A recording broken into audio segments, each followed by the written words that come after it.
अऊज़ु बिल्लाहि मिनश्शैतानिर्रजीम बिस्मिल्लाहिर्रहमानिर्रहीम। First year mathematics Karachi board pre engineering science के तमाम स्टूडेंट्स को खुशामदीद। इस उम्मीद के साथ कि आपने अपने पेपर की एक भरपूर तैयारी कर ली होगी, क्योंकि पेपर बहुत करीब आ गया है आपका। और मैं इस कोशिश में आपके एमसीक्यूज़ में हेल्प कर रहा हूं।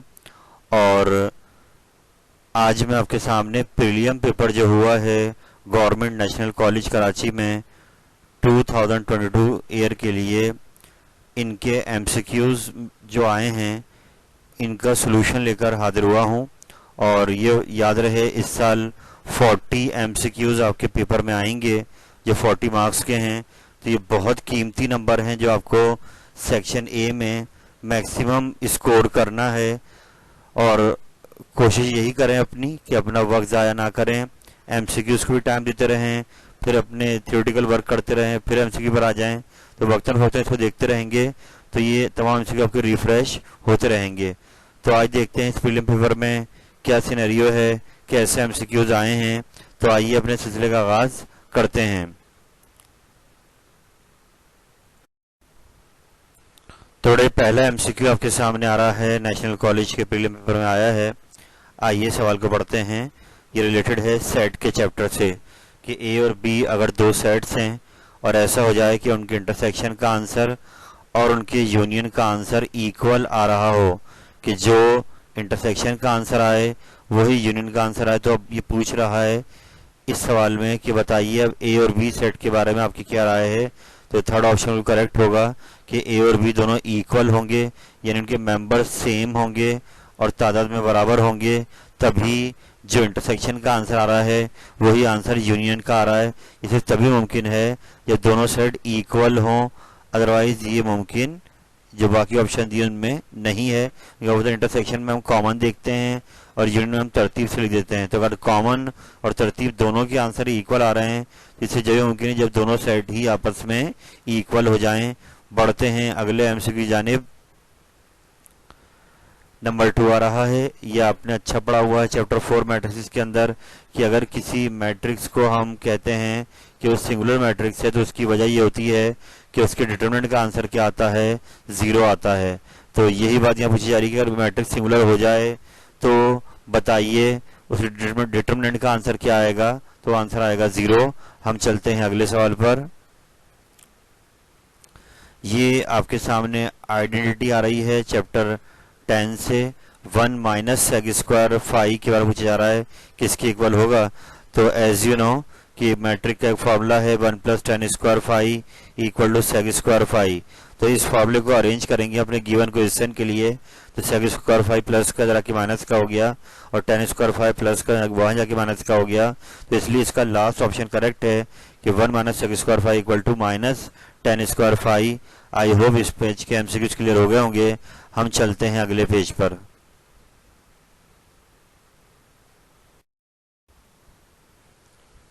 तो बेटा काम को आगे बढ़ाते हैं और देखते हैं अगला एमसीक्यू कहाँ से आया है।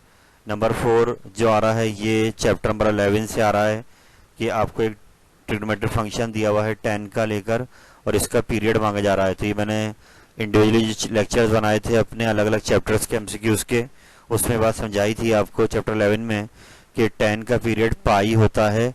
बाहर वाले नंबर को नहीं देखेंगे हम। अगर अंदर एंगल के साथ कुछ नंबर डिवाइड हो रहा है तो फिर वो एंगल ऐसा सोचा जाएगा कि डिवाइड होने के बाद 10 का पीरियड पाई ही बने। तो इसमें 3 pi is the correct answer. वजह उसकी है जब एक्स को आगे 3 पाई रखेंगे 3 की वजह कैंसिल और 10 के आगे पाई आ जाएगा जो कि 10 का अपना पीरियड है। तो इसलिए इसका आंसर 3 पाई करेक्ट है। चलते हैं अगले सवाल पर। बेटा अगला सवाल आप देख रहे हैं कि यहाँ पर फॉर्मूला आ गया है चैप्टर 6 से। एंड एज यू नो ये हार्मोनिक मीन का फॉर्मूला है 2ab upon a plus B. तो दो नंबर्स hp में होंगे तो उनके बीच में ये hm कहलाएगा।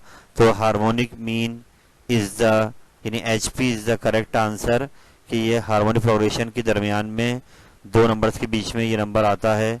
चलते हैं अगले सवाल पर। बेटा ये ओमेगा बना हुआ है, डब्ल्यू नहीं है, ये ओमेगा ख्याल कीजिएगा। चैप्टर 3 में आपने ओमेगा देखा है कॉम्प्लेक्स क्यूब यूनिटी के अंदर। तो 1 ओमेगा ओमेगा स्क्वायर, ये 3 क्यूब रूट निकलते हैं जब हम 1 के क्यूब रूट निकालते हैं। तो यहाँ पे एक रिजल्ट है, सवाल भी बना हुआ है, आपने देखा होगा 3.3 के अंदर 1 plus omega into 1 plus omega square का जवाब क्या आना चाहिए। तो इसके लिए नीचे देख सकते हैं आप कि अपना जो फॉर्मूला था 1 plus omega square equal to 0, इसको अरेंज करेंगे 1 प्लस ओमेगा के लिए, तो ये वैल्यू आ जाएगी माइनस ओमेगा स्क्वायर, जबकि 1 प्लस ओमेगा स्क्वायर से अरेंज हुआ तो माइनस का ओमेगा, तो यहाँ रख देंगे माइनस का ओमेगा स्क्वायर, आगे रख देंगे माइनस का ओमेगा, माइनस माइनस प्लस हो गए और ये बन गया ओमेगा क्यूब। इसलिए इसका जो पहला ऑप्शन है वो ओमेगा क्यूब ही आ रहा है, तो इसलिए फर्स्ट ऑप्शन करेक्ट है। आई होप ये क्लियर हो गया होगा। हम चलते हैं आगे।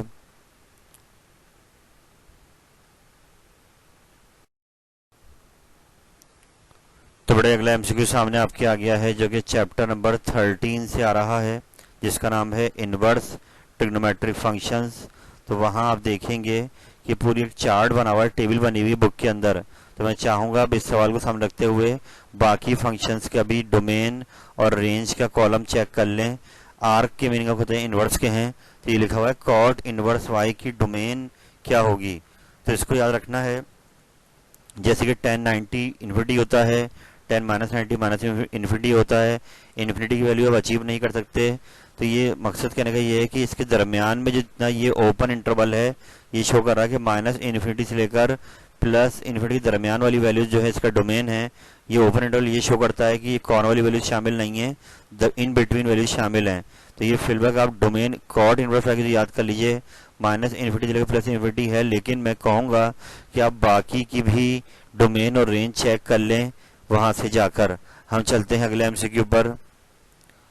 बेटा तो चैप्टर 3 में आपने बार बार पढ़ा है कि अगर डिस्क्रिमिनेंट लेस देन 0 आ जाए तो रूट्स क्या हो जाएंगे, इमेजनरी। इसको याद रखना है कि 20 का मैंने 4AC 3.5 में पढ़ा है, आपने लेस देन 0 हो रहा है तो इमेजनरी रूट्स बनेंगे। नंबर 9 पर ये आपको कॉम्प्लेक्स नंबर के मल्टीप्लाई का आंसर मांग रहा है। ये फॉर्मूला सबने पढ़ा ही है, AC minus BD comma AD plus BC, कि ये कॉम्प्लेक्स अलजेब्रा के अंदर मल्टीप्लाई का ख्याल रखना है। लास्ट ऑप्शन करेक्ट है। नेक्स्ट पे चलते हैं। नंबर 10 चैप्टर 5 से आ रहा है group. Group operation steric abelian group कब कहलाएगा। सबको पता है कि अगर कम्यूटेटिव प्रॉपर्टी होल्ड कर जाए एज पर स्टेरिक क्या हो जाए, कम्यूटेटिव हो जाए, तो ये बन जाता है अबेलियन ग्रुप। तो अबेलियन से कम्यूटेटिव को याद रखना है। चलते हैं नेक्स्ट पर। जी नेक्स्ट पे चलते हैं। चैप्टर नंबर ये आपका समझ लीजिए 7 चैप्टर से है, जिसमें हमने परमोटेशन का फॉर्मूला पढ़ा है। तो वहाँ से ये आ रहा है कि वैल्यू मांगी जा रही है 5, नीचे 3,2 लिया हुआ है। तो ये इसका तरीक़ेकार होता है लिखने का इस तरीके से। इसके मीनिंग है कि 5 अगर ऊपर है, 5 से लगा हुआ फैक्टोरियल, 3 और 2 नीचे यहाँ लगा हुआ है, इनके सभी फैक्टोरियल की आपने पढ़ा होगा। जहाँ पे रिपीट हो रही होती है परमोटेशन, वहाँ उसको इस अंदाज से किया जाता है कि टोटल ऊपर आते हैं और जो उनकी फ्रिक्वेंसी है वो नीचे आती है। इसको सिंप्लीफाई करेंगे तो 5 फैक्टोरियल 120 होता है, 3 फैक्टोरियल 6 हो जाएगा, 6 से ये 2 मल्टीप्लाई होगा 12, बाद में कैंसिल आउट 10। तो इसका आंसर इसलिए फर्स्ट ऑप्शन 10 करेक्ट है। चलते हैं नेक्स्ट पर। जी ये तो वेल फेमस एमसीक्यू हर साल ही आता है 9.2 से, कि ट्रिग्नोमेट्रिक फंक्शंस का बिहेवियर क्वाड्रेंट में अलग अलग होता है। तो यहाँ पूछ रहा है कि टेंजेंट थीटा पॉजिटिव है और कॉस थीटा भी पॉजिटिव है। तो एज यू नो, दो अलग अलग फंक्शन किसी एक क्वाड्रेंट में प्लस के नहीं हो सकते सिवाय पहले क्वाड्रेंट के, यानी कि टेन भी पॉजिटिव और कॉस भी पॉजिटिव। तो ये तो मुमकिन जब ही होगा जब थीटा कहाँ पर होगा, फर्स्ट क्वाड्रेंट में होगा। आई होप क्लियर हो गया होगा। बेटा which term is a middle term expansion of this. तो आपको पता है कि जब अगर पावर इवन नंबर लेते हैं तो मिड टर्म का फॉर्मूला है n+2/2। ये सबने पढ़ा हुआ है चैप्टर 8 के अंदर 8.3 के अंदर, तो इसको आराम से देख लीजिएगा। जी 8.2 याद आ गई तो यहाँ एक सवाल और आ गया, समीशन n³ का फॉर्मूला मांगा जा रहा है। तो आपको पता ही कि n² n+1 का होल स्क्वायर 1/4 या n इंटू n+1/2 का होल स्क्वायर, ये समीशन n³ का फॉर्मूला है। इसी तवज्जो से मैं एक बात कहना चाहूँगा कि आप समीशन n² उनके फॉर्मूले भी याद कर लें, ताकि एमसीक्यू फ्रिक्वेंटली पास्ट ईयर में आया है। हम चलते हैं आगे।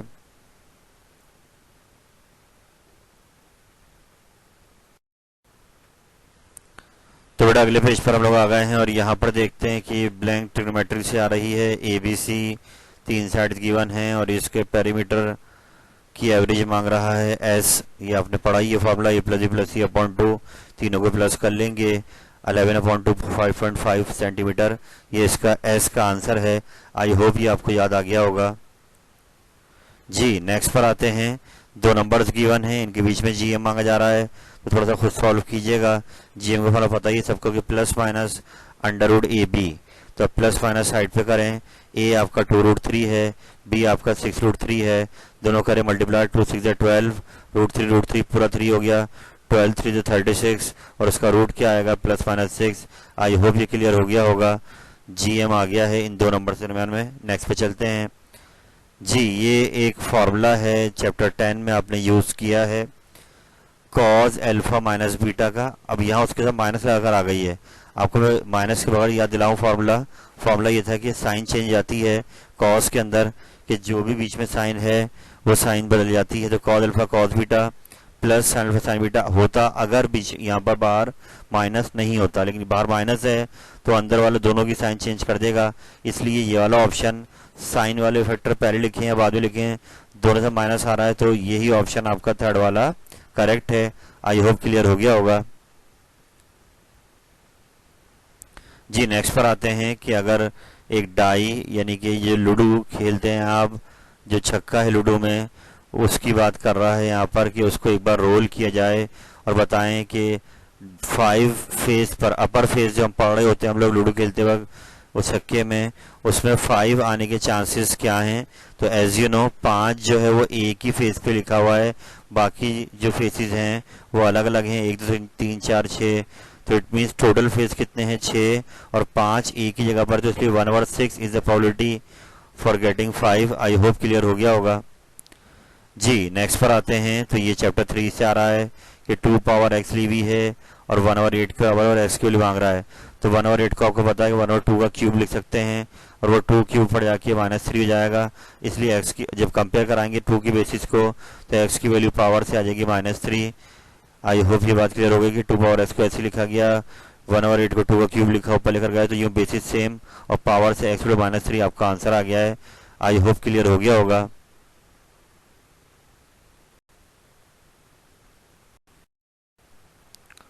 तो आइए काम को आगे बढ़ाते हैं। ये चैप्टर नंबर 4 से आ रहा है MCQ, आसान सा है कि एक मैट्रिक्स दिया हुआ है 2 रोज 2 कॉलम वाला, 2 3 1 -2 बोले। ए ट्रांसपोज का आंसर क्या आएगा तो सबको पता है, ट्रांसपोज के अंदर रॉ को कॉलम बना दिया जाता है। तो 2 3 कॉलम में आ गया, 1 -2 भी कॉलम में आ गया, तो यही सेकंड ऑप्शन इसका करेक्ट है। ट्रांसपोज निकालते वक्त रॉ को कॉलम बना देते हैं जी। नेक्स्ट पर आते हैं, 2 पॉइंट इधर डिस्टेंस मांग रहा है। चैप्टर 10 में फॉर्मूला दिया बुक के अंदर, d = √x2 - x1 का whole square plus y2 - y1 का होल स्क्वायर। तो ये आप अलग से चैप्टर वाली हमसे देखें तो समझ आ जाएगी बात। 4 - 1 यानी कॉमे से पहले वाले को कॉमे से पहले से कराएंगे माइनस, बाद वाले को बाद से। 4 - 1 3, 3 का स्क्वायर 9, 5 - 1 4, 4 का स्क्वायर 16, 9 + 16 25 और उसका रूट, इसलिए इसका आंसर 5 आया है, थर्ड ऑप्शन। चलते हैं नेक्स्ट पर जी। चैप्टर 9 से आ रही है, 9.1 से आ रहा है कि आर्क लेंथ आपने देखा ही है ऐसे से शो करते हैं, और रेडियस, अगर आर्क लेंथ और रेडियस दोनों इक्वल हो जाएं तो अब जो सेंटर पे एंगल बनेगा, ये फिजिक्स से पढ़ा है आप लोगों ने, 1 रेडियन कहलाता है। कि अगर आर्क लेंथ और रेडियस दोनों इक्वल हो जाएं तो सेंटर पे जो एंगल बनेगा वो कितना होगा 1 रेडियन। आई होप क्लियर हो गया होगा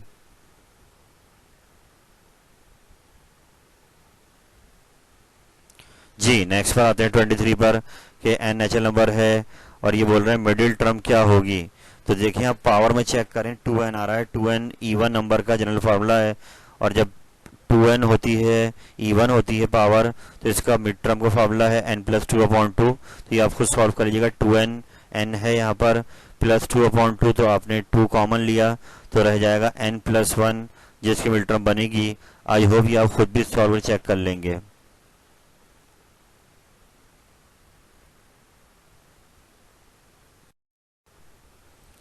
जी। बेटा आगे बढ़ जाते हैं। अगला सवाल आप देखें, दोबारा ट्रिग्नोमेट्री से आ रहा है, half angle formulas in term of sides of triangle. याद आ गया होगा फार्मूला, कॉस अल्फा अपॉन 2 का फॉर्मूला था इक्वल लगाकर under root S S minus A upon B C, मगर यहाँ नोट करें इन्होंने उसी फॉर्मूले में स्क्वायर लगा दिया है। जब कॉस पे स्क्वायर आया तो राइट पे से रूट कट गया, इसलिए थर्ड ऑप्शन इसका करेक्ट है। आई होप क्लियर हो गया होगा जी। नेक्स्ट पर आते हैं, ये 4 साइन 2 थीटा की मैक्सिमम वैल्यू क्या होनी चाहिए, इसका जवाब मांग रहा था। बेटा 4 तो बाहर है, 4 को आप बाहर रहने दें, अंदर साइन 2 थीटा लिखा हुआ है। And as you know sine की जो मैक्सिमम वैल्यू होती है वो होती है 1, यानी साइन किसी भी एंगल का आप लेंगे तो 1 से बड़ा आंसर नहीं आएगा। तो हम इसको मैक्सिमम के लिए लेके जा रहे हैं, तो हम पूरा साइन 2 थीटा मानेंगे 1 के बराबर, और 4 उससे मल्टीप्लाई होगा तो 4 1 जा 4, ये इस फंक्शन की बन जाएगी मैक्सिमम वैल्यू। यानी आपने साइन को हटा के पूरा क्या रख दिया, 1 रख दिया जी। नेक्स्ट पर आते हैं, ये डेफिनेशन है चैप्टर 1 सेट के अंदर कि अगर ए और बी दोनों सेट का जो यूनियन है वो यूनिवर्सल सेट आ जाए तो उन सेट को हम कहते हैं एग्जॉस्टिव सेट्स। यानी जैसे आपके ऑड नंबर का सेट है 1 3 5 7 9, फिर इवन नंबर का सेट आ गया 2 4 6 8 10, लेकिन अगर आपने उनका यूनियन लिया तो ये रिजल्ट में आपको दे देगा 1 से 10 तक तमाम मेंबर्स। तो ये जो तमाम मेंबर है यूनिवर्सल सेट से बिलोंग करते हैं, इसलिए जो दो सेट जिनका आपने यूनियन लिया था वो कहलाएंगे एग्जॉस्टिव सेट्स। इस ब्लैंक को याद रखना है।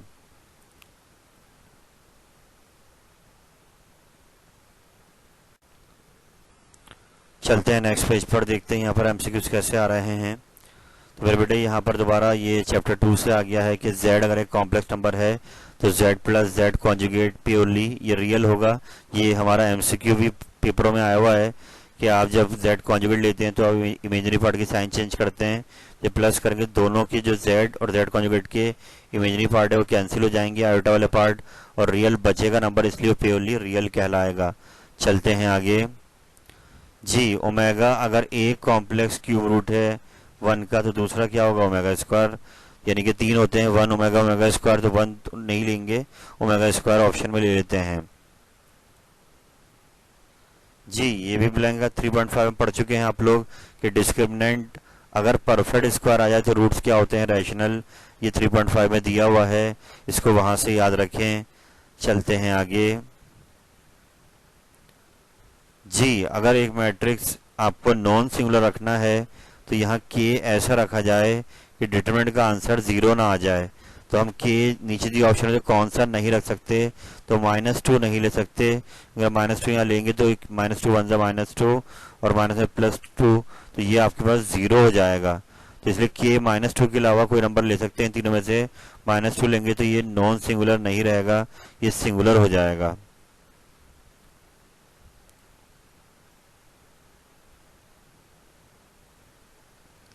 जी ये नेक्स्ट है कि एक मैट्रिक्स ए दिया हुआ है और अब इसका माइनर मांग रहा है। तो माइनर आपने चैप्टर 4 में देखा, 4.4 में, कि जब हम को फैक्टर बना रहे होते हैं तो जो -1 की पावर आती है अगर वो हटा दी जाए को फैक्टर के अंदर तो वो कहलाता है माइनर। तो यहाँ M21 मांग रहा है, मतलब कि सेकेंड ड्रॉ फर्स्ट कॉलम। तो 1 2 ये आपकी जो है पहला कॉलम है और 2 4 7 सेकेंड ड्रॉ है। तो इसको हटा देंगे तो 3 5 8 6 रह गया, उनका डिटरमिनेंट खोलेंगे तो 3 6 18 -40, तो -22 माइनर बनेगा। इसको आराम से खुद सॉल्व कर लीजिएगा आप लोग।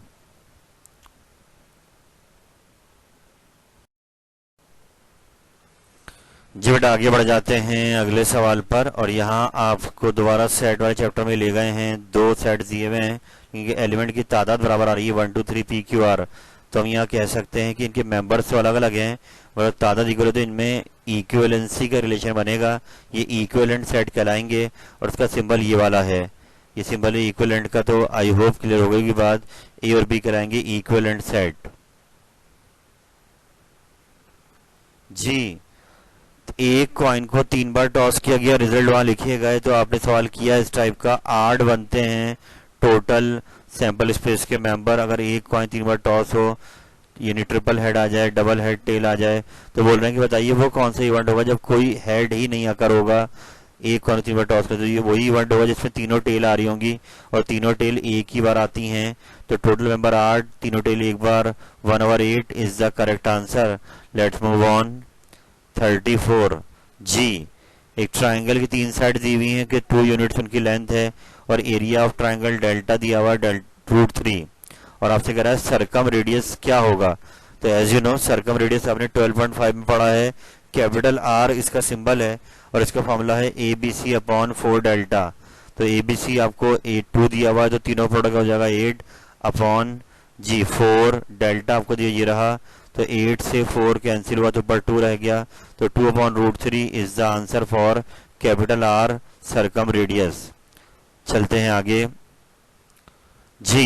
ये थ्योरम है चैप्टर 6 के अंदर कि अर्थमेटिक ज्योमेट्रिक हार्मोनिक मीन के दरमियान अगर इनको रिलेट किया जाए तो अर्थमेटिक मीन सबसे बड़ा आएगा। दो नंबर दरमियान जब भी आप निकालेंगे तो ए एम बड़ा आएगा, फिर जी एम आता है, सबसे छोटा क्या आएगा हार्मोनिक मीन। इसलिए ये थ्योरम ये वाला करेक्ट होगा ऑप्शन कि अर्थमेटिक मीन सबसे बड़ा होता है, फिर ज्योमेट्रिक मीन और फिर हार्मोनिक मीन। इसको याद रखिए। चलते हैं आगे।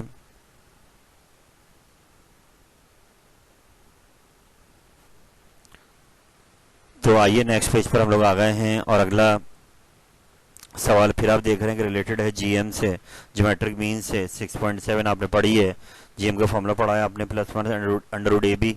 लेकिन यहाँ नोट करें स्क्वायर ऑफ जीएम, यानी कि उस जीएम का भी स्क्वायर लिया गया तो रूट हट जाएगा और वो 4 एंड x, दो नंबर हैं 4 और x, और उनके जीएम का स्क्वायर आ रहा है 36।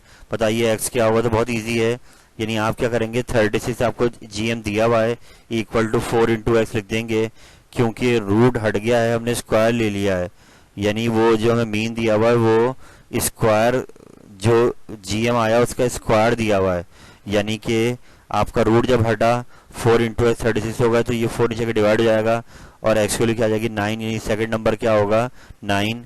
आई होप क्लियर हो गया होगा जी। चलते हैं आगे। अगर HP में तादाद 20 है तो बताएं AP में टर्म कितनी होगी। तो उसमें भी 20 होंगी कि HP को उल्टा कर दें तो AP में ज़्यादा, लेकिन क्वांटिटी जो होती है वो जितनी AP की होगी उतनी ही HP की होगी। चलते हैं नेक्स्ट पर। 38 में फॉर्मूला है चैप्टर 11 में, चैप्टर 11 नहीं बल्कि 8.2 में कि समीशन n स्क्वायर का फॉर्मूला n+1 ब्रैकेट में है, फिर ब्रैकेट में 2n+1 अपॉन 6। फॉर्मूला याद आ गया। तो उसमें आपको कह रहा है कि 1 से 10 तक, यानी कि नेचुरल नंबर 1 से 10 तक लेने, तो आप फॉर्मूले में जाएंगे n में 10 रख देंगे, 2n+1 वहाँ भी 10 रख देंगे। तो जब पूरे को सॉल्व करेंगे रखकर तो एंड में आंसर आएगा 385। I repeat again, summation n square formula है n+1 इंटू 2n+1 अपॉन 6। उसमें सब जगह n को क्या रख देंगे 10, तो उससे आंसर मिल जाएगा 385। चलते हैं नेक्स्ट पर जी। एक बार देखें दोबारा आ गया आर्क साइन आ गया, साइन इनवर्स। तो साइन की वैल्यू जब हम किसी एंगल की निकालते हैं तो वो 1 से बड़ी नहीं आती, -1 से छोटी नहीं आती। तो डोमेन साइन इनवर्स का मांग रहा है तो ये -1 से लेकर +1, इसमें ये दोनों इंक्लूड हैं। ये आप याद कर लें, मैं फिर रिपीट करूंगा, उस पेज पर जाएं और डोमेन और रेंज के जो साइन इनवर्स के हैं, कॉस इनवर्स के हैं, टेन इनवर्स के हैं, सबको याद कर लें ताकि एमसीक्यू आपका अच्छा कवर हो जाए जी। लास्ट में आइडेंटिटी आ रही कि cosec square theta equal to 1 minus जी। तो ये फॉर्मूला अरेंज करेंगे। सबको पता है कि 1 प्लस कॉड स्क्वायर होता है कॉसेक स्क्वायर के बराबर। तो कॉसेक स्क्वायर को यहाँ ले आए तो कॉड स्क्वायर वहाँ चला गया तो माइनस कॉड स्क्वायर बन रहा है। तो आई होप क्लियर हो गया होगा ये।